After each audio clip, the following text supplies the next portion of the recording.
guitarists think they sort of fall into a bit of a rut with soloing because they just play the sort of minor pentatonic and not really sure where to go from there. Even playing it in other positions doesn't make it sound interesting. So how are we going to go about this? Now, there's lots of things online, masses of music theory and scales and chords and improvisation sessions, but a lot of these really go into the sort of the deep mathematics of chords and harmony and theory and scales and all of that. Wouldn't it be nice to have something that's a bit more organic? Let's have a look.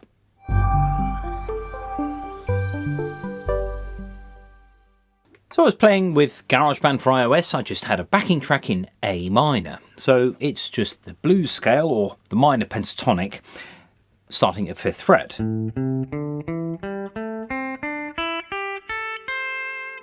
And you can play something that works over that.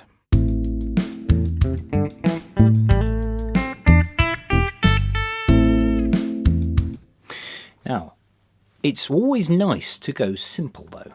You know, you'll find a blues guitarist will pretty much stay with that sort of scale with a few little sort of riffs and other bits and pieces, but they won't really go off the beaten track. But let's say that you just want to expand on your solo a bit. That's not to diss blues guitarists at all, or rock guitarists who use that scale, because it's all about phrasing, feel, tone. There's so many more things than just the scale you're using.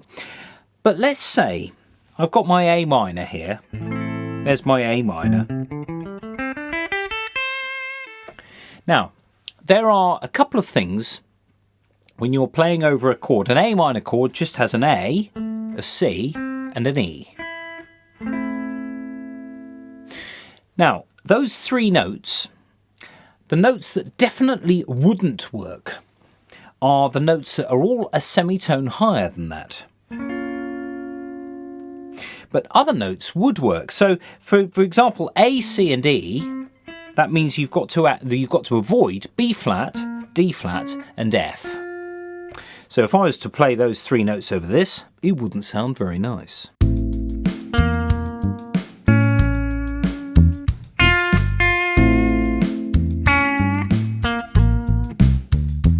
Hey, lovely. But what happens if I go up a fret from that, from the note that wasn't, those notes that didn't work?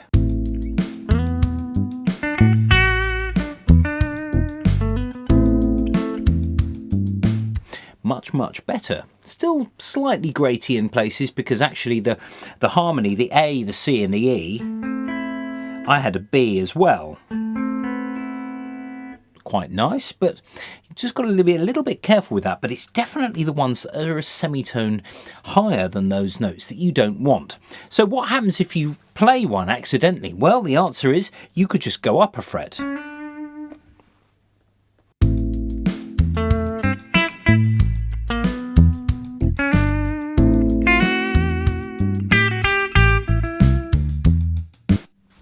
Like that. So you can correct. Now, of course, if you play notes that are off the beaten track harmonically, they can be fully legitimised if you land on a note that does work. The classic one here is to play a chromatic scale, which is all of the notes. So, if I play the chromatic scale that lands on a note that works, and then I'll play one where it lands on a note that doesn't.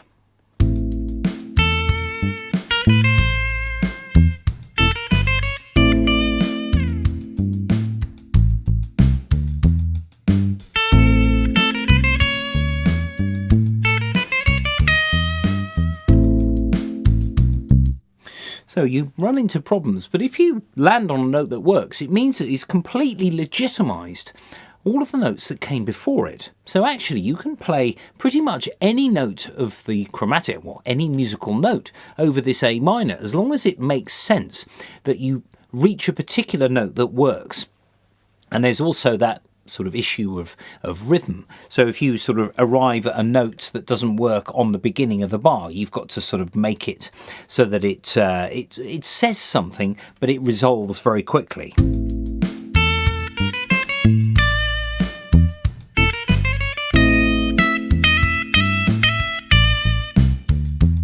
Of course, if you get to a note that doesn't work, you can also try going a fret down. Now, a scale Let's take the A natural minor.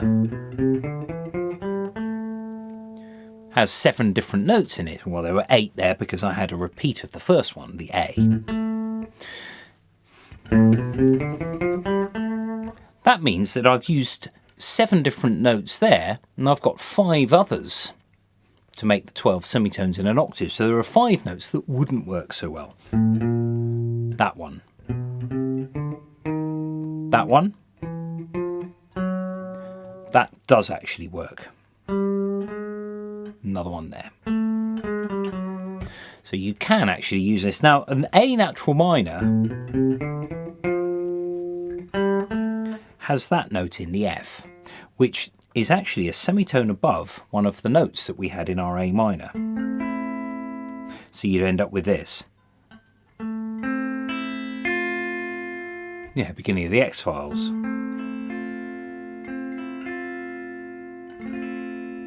Yeah, it's all right. See what happens over this.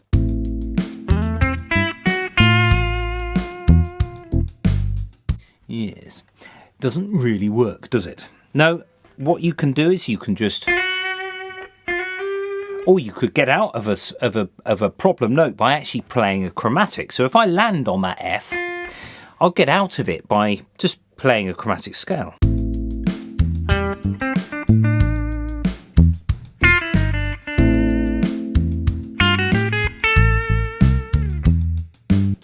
Of course, it sounds a little bit samey. If you use chromatics all the time, it sort of starts to get a bit boring. So you do have to be a little bit careful about overusing one particular aspect of soloing. However, because it's guitar, you can bend notes as well. So if I end up on this F that doesn't work,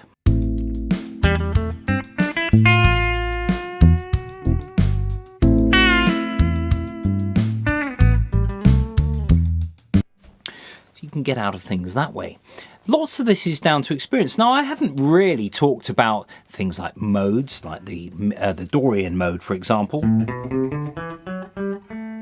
which is a scale that works very well over in A minor, this concept.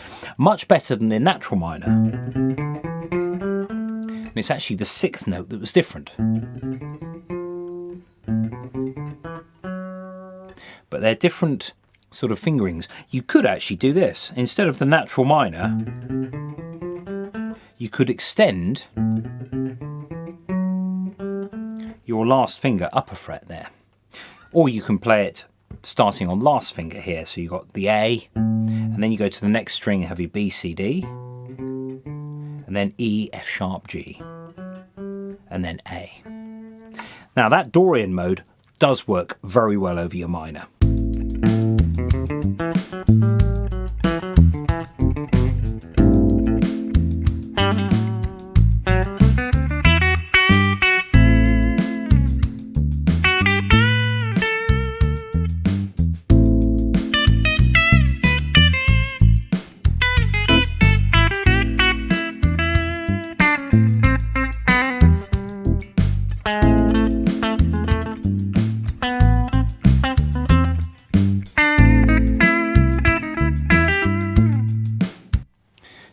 With things that when we improvise, it's, well, quite a lot of it is a library of things that you've learnt, scales or chords or little riffs and licks and that sort of thing. And the other bit is where you think, well, what happens if I do this? And it's having that sort of confidence to just give it a go and find out what works, or rather find out what doesn't work and then make corrections. So there it is. There is a little bit about perhaps improvising where you want to leave all of the theory alone, really, and just listen, use your ears and think, okay, well, I know that the notes, the 3 notes that are 1/2 step or 1 fret above that chord don't work. That's a really good starting point because actually it solves quite a lot of the problems that you would find when you're improvising.